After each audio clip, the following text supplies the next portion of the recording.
Step outside.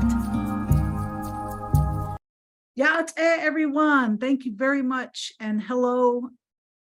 This is a wonderful evening tonight. We are all here in this beautiful Indigenous Ways Wisdom Circle that we consider to be sacred space, sacred cyberspace, should I say. We'd like to take this time to acknowledge our traditional owners and ancestors of these tribal lands, Okapoge Owinge, also known as Santa Fe. We all reside here. Thank you all for blessing us this evening with your presence.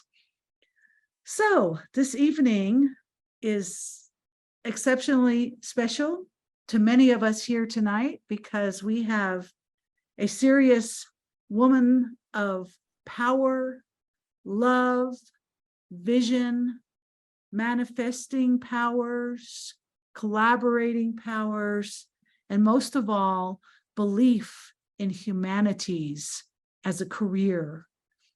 Not to mention a wonderful singer, songwriter, multi-instrumental musician, plus co-founder of a wonderful nonprofit based in Window Rock and Fort Defiance on the Arizona portion of the Navajo Nation. We have with us tonight Dr. Molly Bigknife Antonio. Molly's heritage. We're going to try to cover all this, everybody, okay? Shawnee, Munsee Delaware, Cherokee, Irish and English. Let's not leave out our allies. She is a professor at Prescott College and also is the executive director of the nonprofit based on the Navajo Nation called Pollen Circles, Inc. And if you want to know more about this nonprofit, it's really aimed at teaching the youth and all generations how to live when everything shuts down and we have to go back to basics, including whittling, sparking fires to make light fire happen, making knives out of the elements, and so much more that Molly's nonprofit offers to the people. Everyone, let's give it up for Dr. Molly Bigknife. Woo! Thank you, Molly, for joining us tonight. We cannot wait to hear from you. So why don't we get started with just a short portion of your life story so we can, as we start this interview, get to know you and like your early beginnings and the fabric of your youth and some of the visions, challenges, blessings that you've encountered as you've been on this earth walk. Thank you for joining us. Oh, thank you, Tosh and Elena and Indigenous Ways and all the interpreters and the beautiful people that have shown up here tonight. Thank you so much for supporting Indigenous Ways and being here to see what I have to say a bit. So I grew up in northeastern Oklahoma in Tulsa. My tribe, my Shawnee tribe, is located in northeastern Oklahoma around Veneta, White Oak, and now their tribal headquarters is in Miami, Oklahoma, or as they say, they're Miami. I grew up in the city, but luckily I grew up at a time where kids played outside all the time. So I was able to climb trees and run through the grass and play in the creeks. And even though we were in the city, I was very close to the Arkansas River and its tributaries. So that was my playground. We had lots of animals, and nature's always been near and dear to my heart. My dad is an artist. My mom's an artist, but she had to work as a nurse to help support the family. And my dad had a job too, but I was exposed to art all my life. And I don't know, my parents even said this, we don't know where you kids, me and my brother, picked up music because they weren't musicians. But I learned later that I had ancestors who were musicians in the family, and maybe that's where our love for music came from. So that was my childhood growing up in Tulsa. Multicultural, kids from many walks of life, and I grew up in the same 2 blocks all my life in Tulsa. So we didn't move around a lot.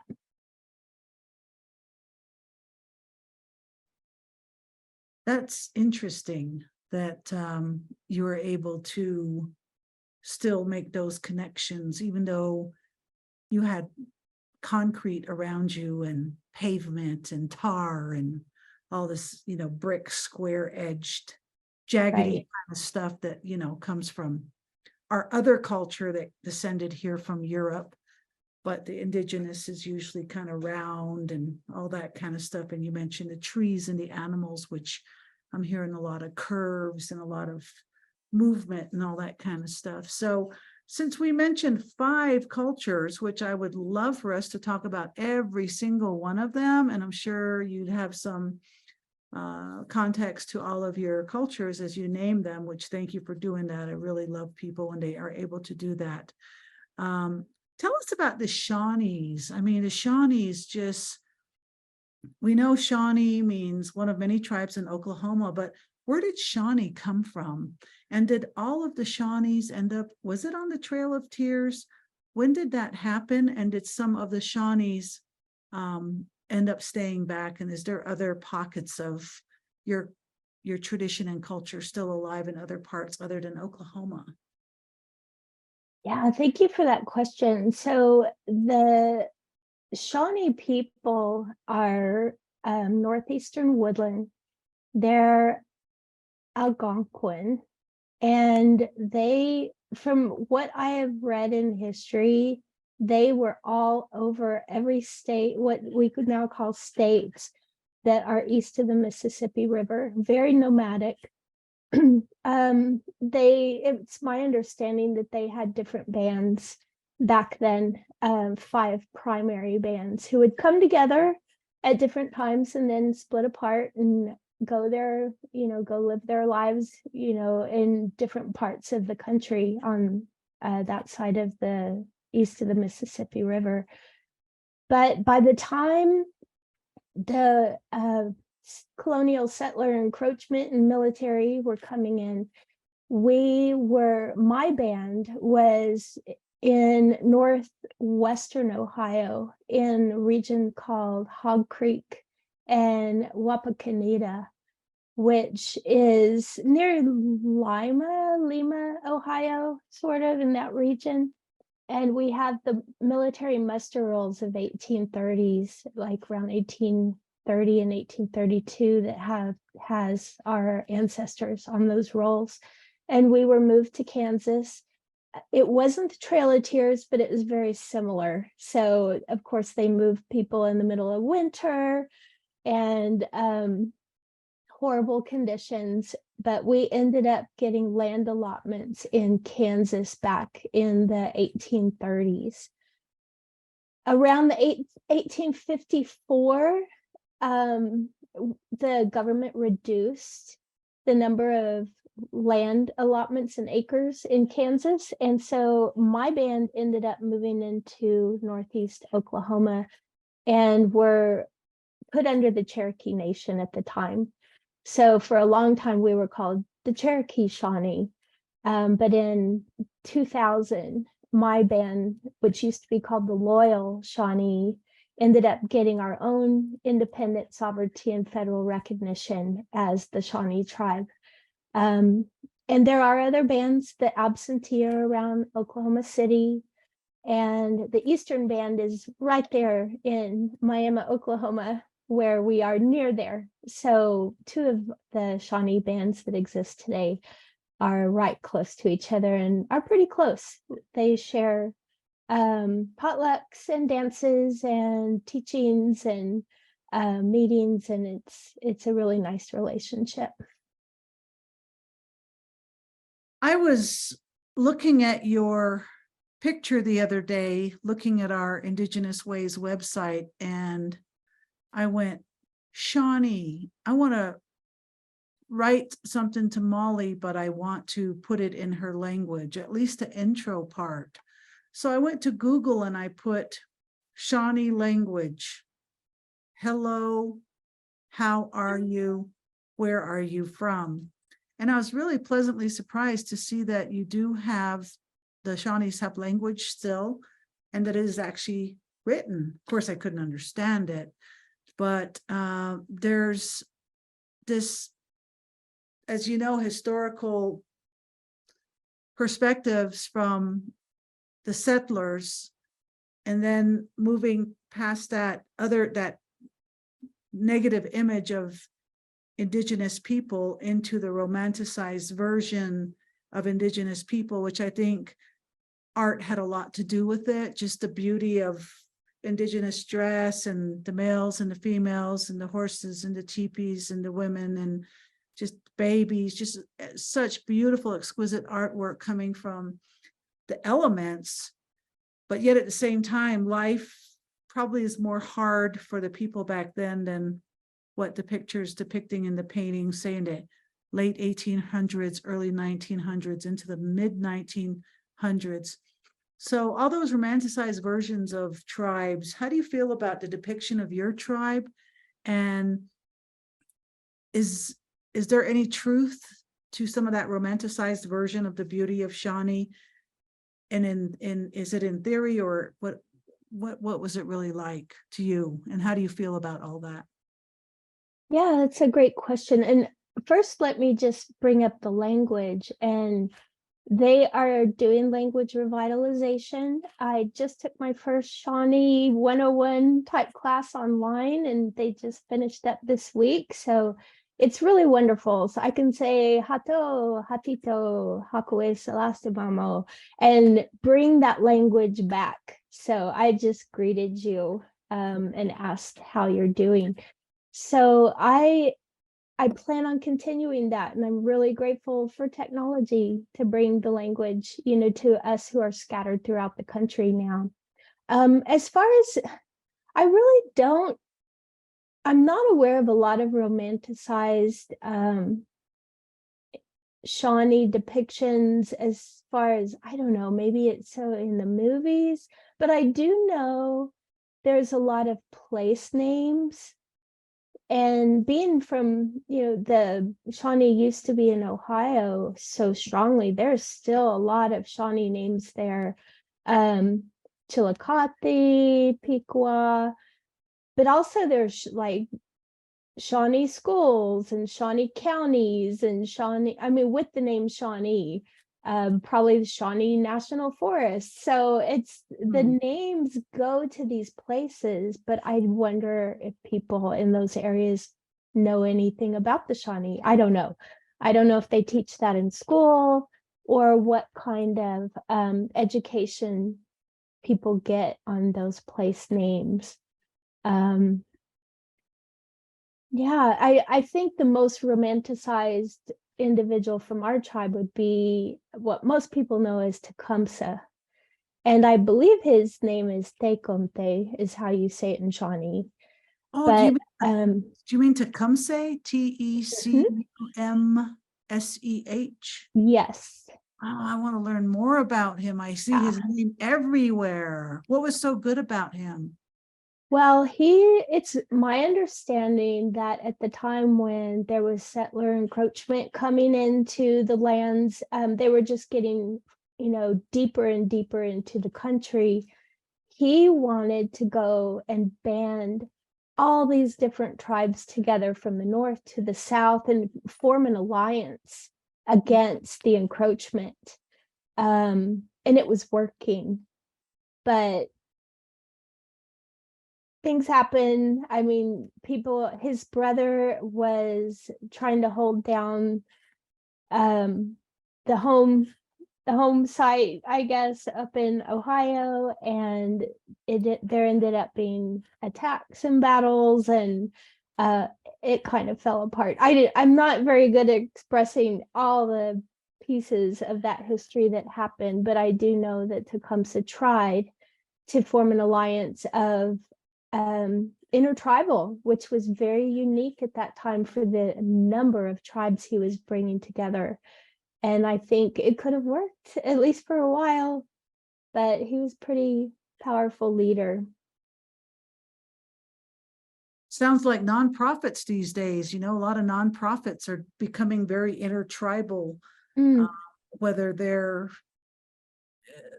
Eurocentric concoctions and creations, or whether it's indigenous led or African American led or queer led. It's just, there's just all these people jumping in and bridging, using this lens here to bridge cultures, because it's, distance plays a big role too. So there's mhm. blessings. Thank you for acknowledging this platform for us to be together tonight. Thank you for saying that. So I know you married into the Dene culture. Mhm. How does that feel being a Shawnee living on the Navajo Nation? Do you feel like a part of you has, like, how does that work? Or is there any similarities, juxtapositions with the Shawnees and the Navajos? And of course you have children, so your DNA and your husband's DNA, you have 3 children that are going to walk with that blood forever. And that's beautiful, that DNA. Yeah, so I do have 3 children. My oldest is 31, and then my oldest son, my next son is 28, and my youngest is my daughter, who's 25. And they were raised on the Navajo Nation. They're in Window Rock area. It was really beautiful. We're very traditionally focused with ceremonies and healing ways, and my children were all in Navajo immersion with it reinforcing the language and culture in our lives. And it was mostly Navajo at that time, the Dene, but they did have some teachings from the Shawnee. They have been to some of our ceremonies when they were small. But it was a beautiful blend. There were juxtapositions, like just as an example, when you go into a ceremony, most ceremonies with on the Navajo Nation, you enter and go clockwise. But with our Shawnee dances, we dance counterclockwise. So it's, we're always kind of like this, trying to weave those different cultures together so that you can have a beautiful path for your kids and for the community and who they're going to be in the world. So I'm hoping that we did the best we could at weaving those 2 beautiful ways together for them. And they've turned out to be incredible people. I'm just so amazed with them every day. They blow my mind. They're everything I could have wanted and more. And yeah, I feel like where my art left off, they took it forward. Whatever that means, could be creative art, could be any of the creative endeavors that they've moved with in this life so far. That's wonderful. So I understand you're visiting your daughter out of state, and I'm wondering if towards the end of the show, if your daughter would be willing to come say hi to us so we can just kind of like say hi to your daughter. Is that possible? Is she in the house? She's in the house. She's not in the same room. So Okay, maybe later. We'll try. Yeah. Okay. Alethi, if you're hearing this, you can come on in at the end. Thanks for signing in, Olathe. That's awesome.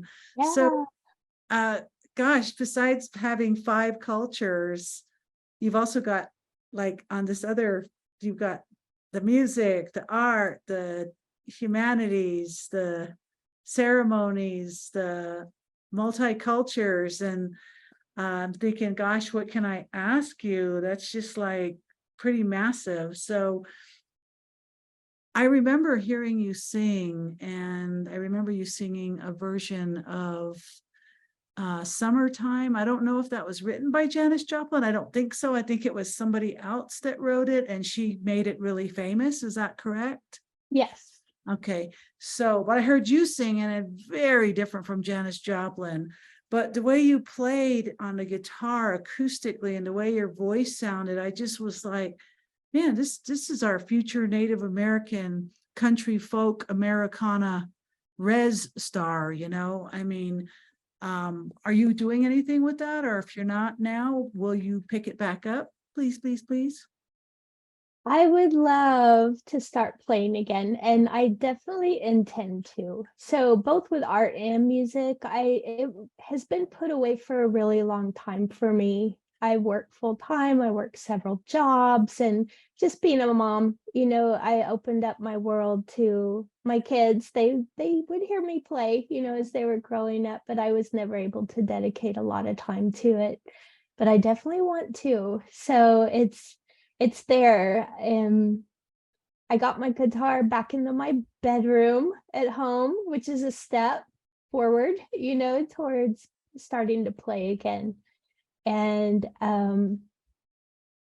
Tosh and I used to play and sing together when we were students at the Institute of American Indian Arts in the early 90s, and that's how we met. So it just warms my heart that you've gone on, you and Elena, to do the amazing music you've done with Indigifem. So if some of you who popped on, if you've never heard Indigifem, look it up. They are mind-blowing. Wow. I have to admit, Indigifem's really good. But I want to talk about Indigifem, but not tonight. What I'd like you to do is come and play with Indigifem. Better yet, let's do a concert for you through Indigenous Ways. If you can put 7 songs together, we can have you come to Santa Fe. We got all the equipment. We've got the platform for you, and we can put you on. Oh, well, give me some time. Okay. 7 songs. It doesn't have to be original. It can be anything you do is beautiful, Molly. So what about your artwork? What kind of artwork do you, I don't remember. I think you were a sculpture person, right? You worked in alabaster or something? Yeah, I loved it all. So sculpture was my absolute heart. I worked in clay, I worked in metal, I worked in stone, alabaster. But I also did jewelry and drawing and printmaking. Wow. Yeah, so traditional pottery as well as the more contemporary ceramics. I loved all of it. I still do. And I've started doing a little bit of printmaking earlier with my daughter. She's an amazing artist, and I was really supporting her art. And she does a lot of printmaking, so I was getting to play around a bit when we would have her tools set up for her to print. Wow. I'm sure if you get back into art, you'll be blown away catching up to the digital art movement with the new technologies they have in printmaking, which makes it safer health-wise, and just all kinds of movements and maintenance value that's been put on art to keep people safe. Because before, we used to paint our houses with lead paint. Right. That's like poison. Yeah. So wonderful. So it's never too late. For me, I always say, look at Buffy St. Marie, everybody. Look at Joy Harjo. Look at people that are just out there still making it happen. Sonia, Disappear Fear, Shelley Morning Song, Phobe, just all these musicians that are just like grandparent age and still rocking the free world, man. It's just amazing. Very, very hopeful for us aspiring musicians to keep going and keep creating and keep practicing no matter what. And so that reminds me of something my ceramics teacher told me. Karita Coffee, Comanche, she said, Molly, you might leave your art for a while, but your art will never leave you. oh my God, is Karita here tonight?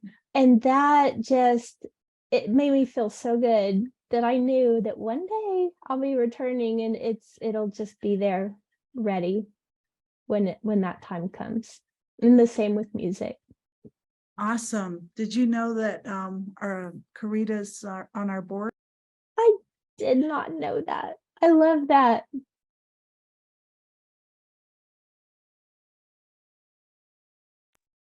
Awesome. So let's talk about your degrees now. Wow, this time it's only 4, it's not 5. It's AFA, BA, MA, PhD.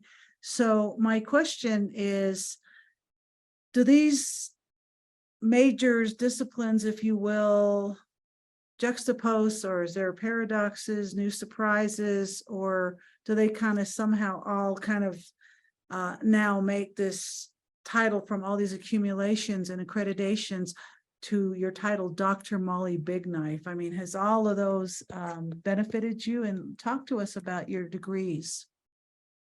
Yeah, I think they all benefit and build on each other. So starting out with the art, my AFA, it eventually I went on to get my bachelor's degree so that I could help run a youth program in the outdoors, where we did a lot of culture, and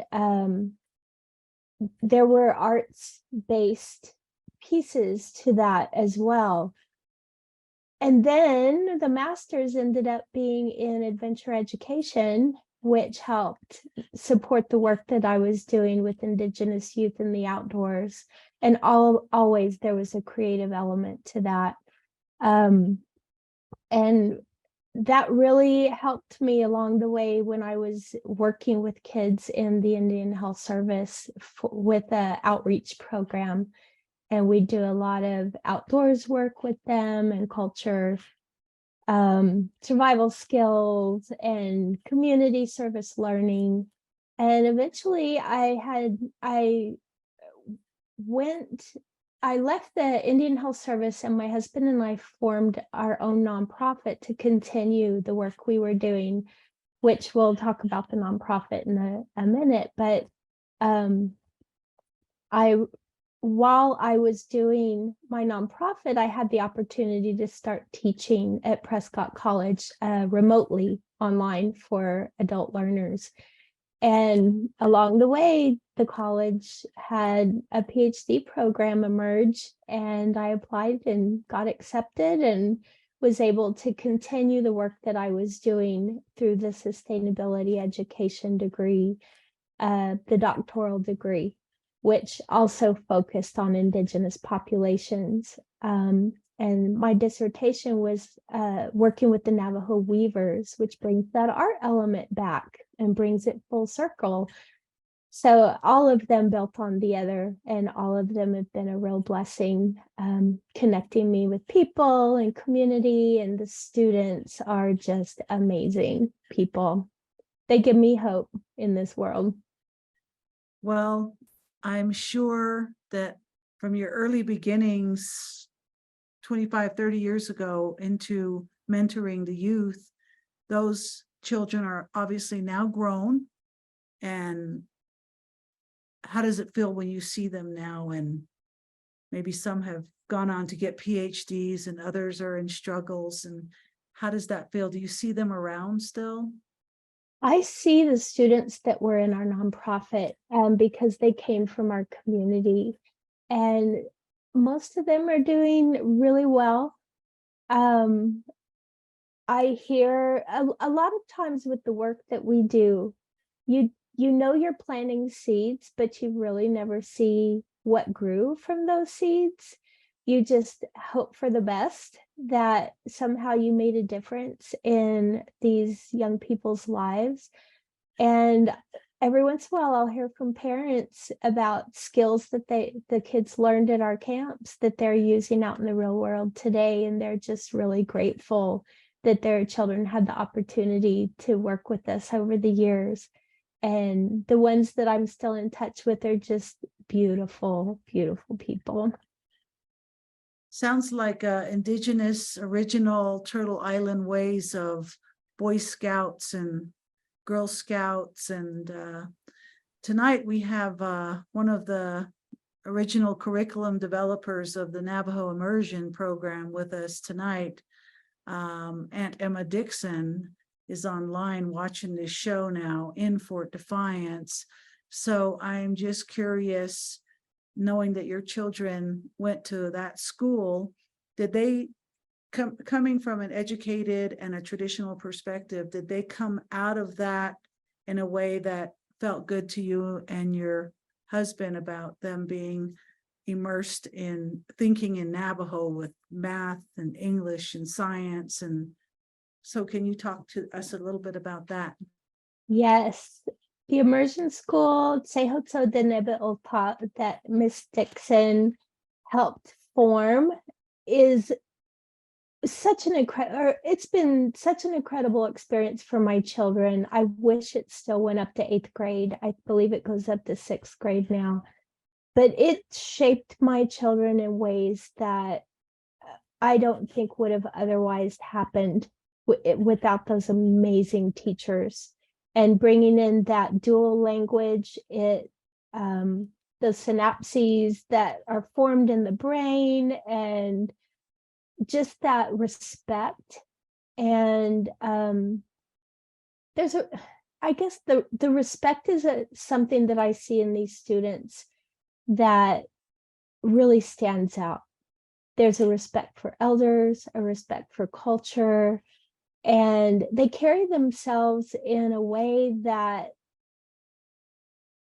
I don't know how to explain it. There's a confidence there, and there's a beauty there, and there's also a humbleness there as they move about doing amazing things in the world. And I cannot express the immense gratitude that I have to the immersion teachers, because so much of that was because of them. I know parents do a lot too, but we couldn't have done this without that partnership of the teachers at Sehotso de Nebe Opa. I wish that everyone had an opportunity to experience immersion program education, because that includes culture with, you know, the regular classes that people have to take. So I think the world would benefit from that for sure. So who knows, maybe it'll be something that will kind of maybe it'll spread, and all students will have multiple cultural experiences in education. I think that's beautiful. So I hope so. Yeah, talk to us about your nonprofit, name of it. When was it co-founded, founded? When did you get incorporated? What's your vision, and what is the theme? What are your values? Yeah, so Pollen Circles was, we formed it in 2010, and that was in spring of 2010, and around 6 months later, we were a 501c3. So as soon as we left the Indian Health Service, we started forming our nonprofit around the work that we were doing with service learning and culture and outdoor and wilderness skills, working with youth and families. But it's we wanted to do a program that was very holistic, that nurtured mind, body, and spirit, and also brought a respect and a awareness of the natural world that's all around us, and how we humans can interact with nature in as a partnership, as a way that we could relate to each other and to nature, kind of a do no harm. You know, how can we move about the world and share these resources and spaces in respectful ways? And the way we did that was through indigenous technologies. Some call those primitive skills, but indigenous technologies. We also would have elders come in and teach different cultural skills and knowledge. We'd do plant walks, we'd go tracking, we'd do fire making, shelter making, how to watch the weather, where to find water. We would also maybe make a bread oven or repair a hogan, or help somebody repair their fence line so that their horses would quit getting out. So we did a lot of activities over the years with Pollen Circles, and we always called it an Indigenous learning community from youth to elder. I mean, from infant to elder. So that even though the core group was young people, mostly they were junior high to high school, but they could also bring their young siblings. Their parents were always welcome to come and be part of our camps. The elders could come in, they could all join us for dinner. A lot of times babies came in. And that's what an Indigenous learning community was. It was everybody learning from everybody, learning by doing, learning by observing. So that's the kind of setting that we wanted to make. And even though we're not doing our big camps anymore, we're still doing workshops. So we had a traditional bow making workshop in May, and some our Creek bow maker friends came in from Oklahoma to teach that. And they come in every year or two to do a bow workshop where they make long bows from using the wood staves from a tree, and they work it all the way down to a beautiful, beautiful functional bow. So yeah, that's what we've been doing over the last 13 years or so with our nonprofit. That's really inspiring, because I'm thinking about all the opportunities and education you've amassed, with nature being your number one teacher, and then married into culture and coming from multiple cultures. And like, I'm thinking, if I were to like get stuck, we were out, something happened and we all got stuck, you'd probably know exactly what to do, which of course my grandmother and many other people would know what to do, and how to find food, and find water, and how to find medicine for a cut, and all that stuff my grandmother knows how to do. Well, she knew how to do. She passed on June 8th, 2020 at age 96. Oh. But so thank you for that, Molly. What does it take to have a successful nonprofit? And I know we're talking about the vision and the mission and all that beautiful beauty in a nonprofit, meaning nobody's getting rich from this, but we're making it happen.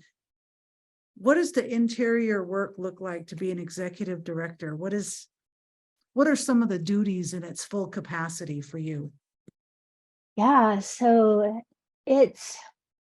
you've got to keep up with the grants, writing those grants, reporting on those grants, and you have to keep up with the state requirements as far as filing, federal filing, whatever schedule they have you on, whether it be annual or quarterly. You have to pay people and make sure that that's reported. Yeah, and we also have a board that helps, guide us along. That they're all Native, and now they're all women. So this is, as of this year, we are all female board. Yeah, so it's a lot of technical behind the scenes, which hopefully when you're out in the field doing the work, nobody knows that. Nobody really sees what's going on behind the scenes, and you want it to be that way if you're doing what you need to do and getting the funding you need, and it's all going smoothly. But we're so grateful for our grant funders. We could not do this without our grant funders. And we've had a lot of individual donations over the years, and they're our gold, they're our silver, they're what helped keep us going. So do you contract people? Do you have like a grant writer and a funding person that goes out and schmoozes, and do you have all of that, or you just do it yourself? I do it myself. I do all of it, pretty much. But we do have contract workers that come in during our camp. So our instructors are paid as contract workers, and they'll come in from all over and help us, and or elders from the community might come in, and they all get a stipend or honorarium or whatever we've worked out for their services. So yeah.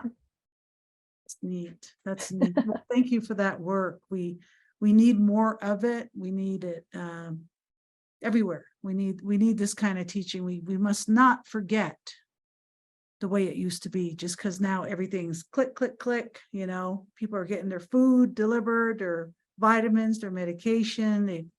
They're doing their, yoga and Pilates on Zoom, and just, click one word and 10,000, pop-ups come up, and it's just like so overwhelming. Artificial intelligence is starting. It's always been here, but it's really taken off now. And all those original life ways are, sadly, a lot of them are being forgotten. So thank you for keeping that up. We really, really desperately need, and we will be running to you too when we need to. We say, Molly, help! How do you do this?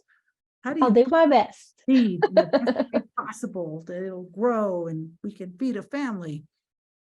So overall, with your life ways and all the varieties of cultures, education, artistic mediums, spiritual practices, motherhood, grown children still very involved in their lives. There are certainly adults making choices for themselves now. You can't tell them what to do anymore. But yet you're still working all these jobs and pretty much a successful, it's what it looks like. It's like a very successful person with whatever you put your mind to. What gives you inspiration to keep going like this? Wow. All the children really are my inspiration. My children are right up there. They were my inspiration to be able to actually start doing the work I was doing so that I could expose them and their friends and the other kids in the community to nature and culture, and just that indigenous community of learning. So my children are my inspiration, and all the children out there. There's just so much beauty and creativity in these little beings that are coming into the world, and I want to help nurture that in any way that I can so that they can be in the world in a safe way and a beautiful way, and have connections so that they're not alone, and support. Yeah. How blessed we are to have you tonight. Molly, you're really a breath of fresh air in this time. So thank you very much for all of your work that you do and your life walk and staying on that red road, and whatever it means to anybody. Red road, open for interpretation, whatever it means to you. To me, it looks to me like you're walking on a red road, and that's in concert with Mother Earth, in connection with Father Sky, in touch with the spirits, and the honoring of all the four-leggeds and the winged ones and the two-legged ones and the plant life and everything that's here, that is really a great mystery. How does it all work, right? But just the honoring. So thank you very much. So the last question I'm going to ask you, and then I'm going to pass it over to Elena because she's got a few announcements to make, is this year's theme is gathering. What does the word gathering mean to you? I think gathering to me is diversity, and the beauty in diversity. When you're gathering plants, you're gathering different plants that come together for nourishment. When you're gathering people, they're coming from all walks of life and spaces. And that gathering is where we have strength. That's how an ecosystem is. It's made up of diversity. A very strong, healthy ecosystem has many unique and beautiful parts that are working together. And that's how I see gathering, is that diversity of us and all that's here supporting us as we walk forward with all of this beauty all around us. We're all in this together. And that's what gathering is for me. That's pretty cool. I think of gathering as the indigenous version of Thanksgiving. It's just from all that getting ready, fall, and we're ready for cold times, and there's no refrigerators or freezers or, and people gathering, so yeah, we're going to open up. I'm going to stop talking now so we can go to our quick our beautiful announcements from Elena, and then we got some questions from some people, and we want your family to be able to come in, and our world family of choice to come in as well if they so choose. Thank you. Elena, take it away. Wonderful. Thank you, Tash, and thank you so much, Molly. I just absolutely love, admire, and respect you. Thank you for all that you do. And just hearing you this evening, the wonderful support we've got online just shows how much you are deeply loved in the community. And quite obvious, if you've never heard Molly before, and just her walk and how many people she has touched, not only as an educator, but in the many of the circles that Molly is in, and I'm just so grateful to be a part of that. So thank you so much for that, Molly. I'm just going to do a quick commercial break. The third Wednesday of each month, we have the Indigenous Wisdom Circle, where you are now. We are really delighted to have our next wonderful presenter all the way from Hawaii. Her name is No'olani, or Dr. No'olani Rista. Very, very excited to have her. She is an Indigenous historian of Hawaii and also the US. She is also the director of Indigenous Studies Program and an associate professor in History and Classical Studies Department. So please beam in Wednesday, 18th of October, 6 to 7 p.m.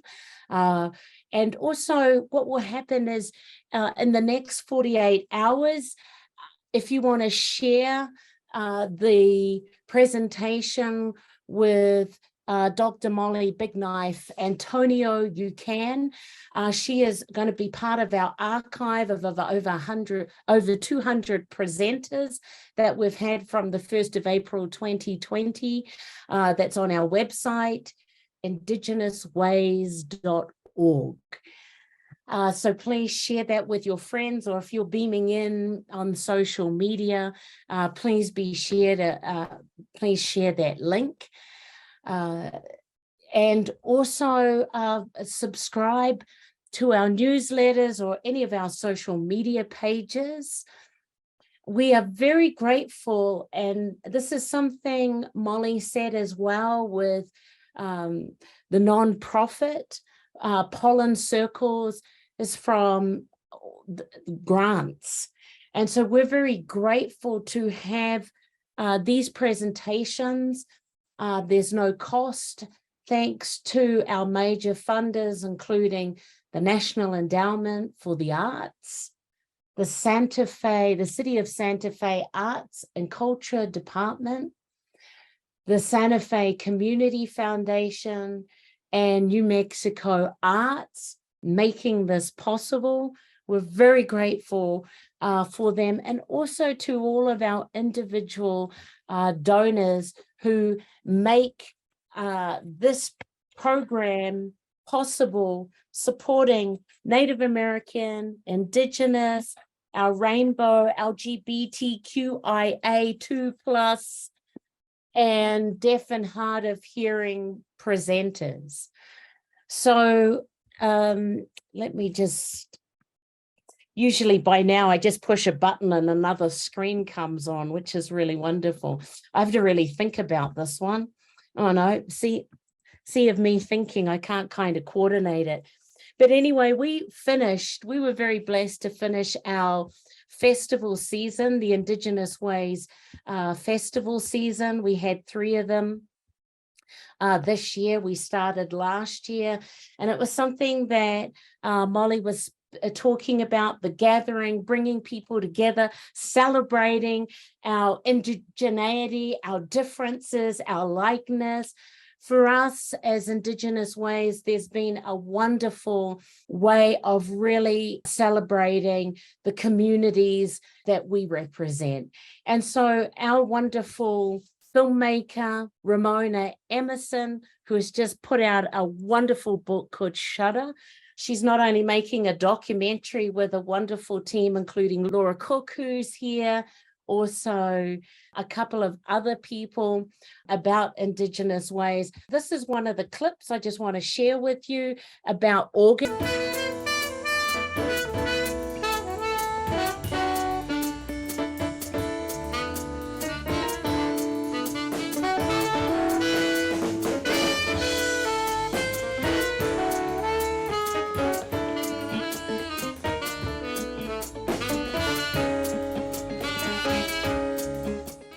The music was from Joy Harjo. And I'm just going to share another clip because it gives you an idea of the importance of the collectiveness of community. We've got a number of people in here, including Donna and her wonderful wife, Christine, who came all the way from Hawaii. We have our other interpreter, Chris Esiano, and his family came from California to come to this August festival.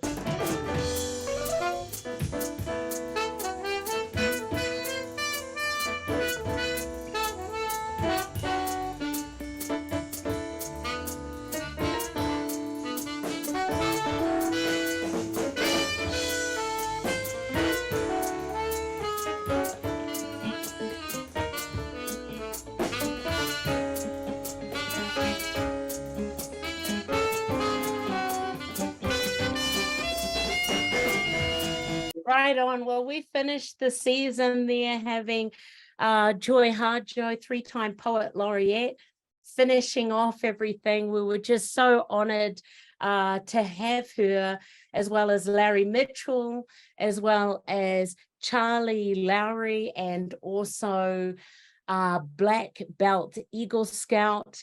A wonderful collection of food vendors, artisan vendors, a number of workshops that were going on, just engaging the community and celebrating the community. So we're looking forward to our 2024 season. And, you know, with that, you know, this is that wonderful time now. We're going to invite all our people online, if you wish to turn on your cameras. Come in if you've got any questions for the beautiful Dr. Molly. I also want to acknowledge the CSUSM students who are here. And then Tash, I'm going to just leave it to you. Okay, thank you very much. First of all, nice to meet you, Olathe. Your mom talks about you all the time. And I am going to hand it off to whoever is so bold to say hey to Molly. Who wants to start? Happy to jump in. Hi, Molly. Nice to meet you. Hi. Hi, I'm Nicole Oxendine, and it's a treat to be on the board of Indigenous Ways, and I love these sessions. I'm really intrigued to hear more about the weaving, and I was distracted. I was a little slow on the uptake because I was reading the chats over here. We have an active chat stream going on, and I was noticing that Rose was asking about weaving works. Have you done any weaving work since you graduated from the doctorate program? And I am also quite interested in weaving and unweaving things. So if there's more that you could say about your weaving, I'd love to hear it. Sure. Yes, I was working on some weavings after the doctorate program with my teacher, Eileen Nagel, who is from the Ganado area. I haven't been weaving in this past year. It's just been really busy, but yeah, the Navajo weaving techniques are so beautiful and complex. And there's just something about the whole weaver and nature relationship with the sheep and the land and the culture and the ancestry that all comes through in that weaving process that is really beautiful. Every time you look at a rug there or a tapestry that has been woven, there is so much history and love from all directions in that piece. And I hope to pick it up again very soon. I've got my loom waiting. I love hearing that. Another of our board members, Rochelle Pablo, who we were just recently talking about weaving in a philosophy, right, of life. And I think you just spoke to that really beautifully. Thank you for that. Thank you. Thank you for that, Nicole. Is there anyone else who would like to? Oh yeah, Michelle. Thank you. Hi, Becky, or Becky, Molly, sorry. Becky was another one of you guys' classmates, remember? And yeah, what a time. That's when I first met you back in 1990. That was amazing. And to see you now as a mother and, you know, executive director of a nonprofit, you know, you've got your master's degree or your PhD or doctor. Just so proud of you and just really amazed and happy that you're part of our Dene tribe and that your lovely daughter's there. My daughter is my muse too, and she has inspired me to do a lot of good things that I would have probably never considered in my life, you know, just because she just does that for me. I don't know how she does it, but it just happens, you know. She's expanded my world. So I'd love to hear from your daughter and ask if you, hello there. You went to school on the Navajo Nation, and I just wanted to ask you, how was that experience? And do you speak Navajo too? I mean, you were in the immersion program, so I just wanted to ask you a little bit about that. Oh, I do speak Navajo.